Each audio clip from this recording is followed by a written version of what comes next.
Did you know the first player to be intentionally fouled was Wilt Chamberlain? Hi, and welcome back to the Sports Rant. Today I'm going to talk about something that has many basketball fans fuming every season, especially it's exploited in the playoffs. It seems like every playoff season this problem gets brought up more and more, and that is the intentional foul, or what other fans call it, the Hack-A-Shaq. Now this thing actually started way back with Wilt Chamberlain when he was such a dominant big man but terrible at free throws. So the other teams decided, hey, instead of giving him the ball down low and letting him do what he's really good at, let's foul him, put him at the free throw line, and make him shoot free throws. Now he was terrible, like I said, at free throws. And so this would stop the game and not let him score and give that other team the ball back.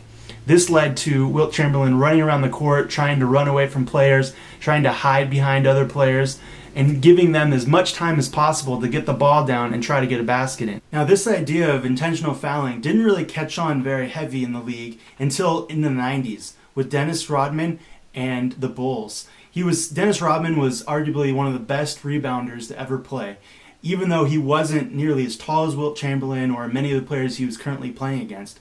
But Don Nelson, the coach of the Dallas Mavericks, decided he is so bad at free throws and they are so good in the up-tempo game and Michael Jordan being able to go down and create his own shot that if I foul Dennis Rodman, it stops Michael Jordan from being able to get in a rhythm, and it puts a terrible free throw shooter at the line, not giving them nearly as many points as if Michael Jordan and Scottie Pippen were doing what they were good at. That really kicked off a big trend in the league, and ever since then, every big man that is terrible at free throws has been forced to shoot free throws in times of high pressure because of the opposing team's strategy. Nowadays, these big men that are terrible free throw shooters are put in the spotlight, especially, like I said, in the playoffs, when strategy is way more important than during the regular season.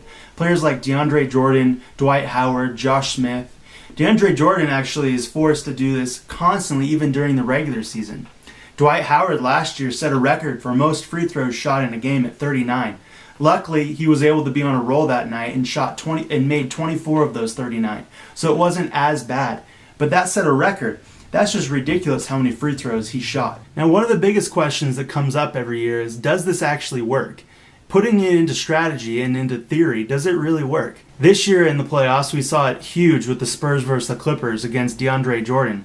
Now, the Clippers did win the series, but that being said, it did stop the Clippers' tempo, who was up-tempo and loved to run with the ball. If you're fouling DeAndre the second the Clippers inbound the ball, that tempo never gets up, and the Spurs were able to thrive. I do think it cost the Clippers a few games, but in some instances, DeAndre made his baskets, and it wasn't really a very good strategy. So comment below and tell me what you think. Does this strategy really work? There's no question the best way to eliminate this strategy is to make your free throws. Sometimes these big men do get on a roll and make 2 or 3 in a row. It's funny to see the opposing coach who made that decision to foul him, his face after he makes those shots, because he thinks, oh great, I just gave them a basket. Honestly, what I think is it should be banned. I think that it is not a very good representation of the sport of basketball. I think that it takes away from the players being able to show their skills and be able to do what they've practiced years and years to do. It hurts the fans. If you've ever been in a game where they're going back and forth, hack-a-shacking, it's not fun to watch. It's a lot of downtime. The game stretches out forever. Players get frustrated and annoyed.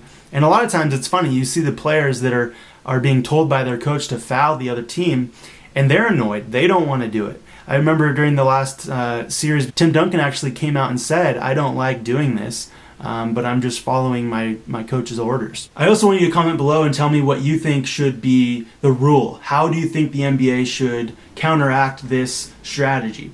I personally think that they should make a rule where if a team is found to have intentionally fouled someone to try to stop the game and put a bad free throw shooter at the line, that the opposing coach, the coach of the free throw shooter, should be able to pick his free throw shooter, just like a technical foul. So if you were to go up and foul Dwight Howard, the coach, McHale, should be able to pick his best free throw shooter instead. And that would make it so the other coach who wanted to foul the team was put in a hard place, because he pretty much, because every team pretty much has a free throw shooter who can hit 90%, will be stuck because they are going to give them 2 free baskets. So that's going to do it for the Sports Rant today. Thank you for listening. If you want to subscribe, if you like this video, don't forget to subscribe. And also comment below. Let's have a discussion down low. And if you could like this video, it really helps, and it helps spread the word so that we can have this discussion as fans.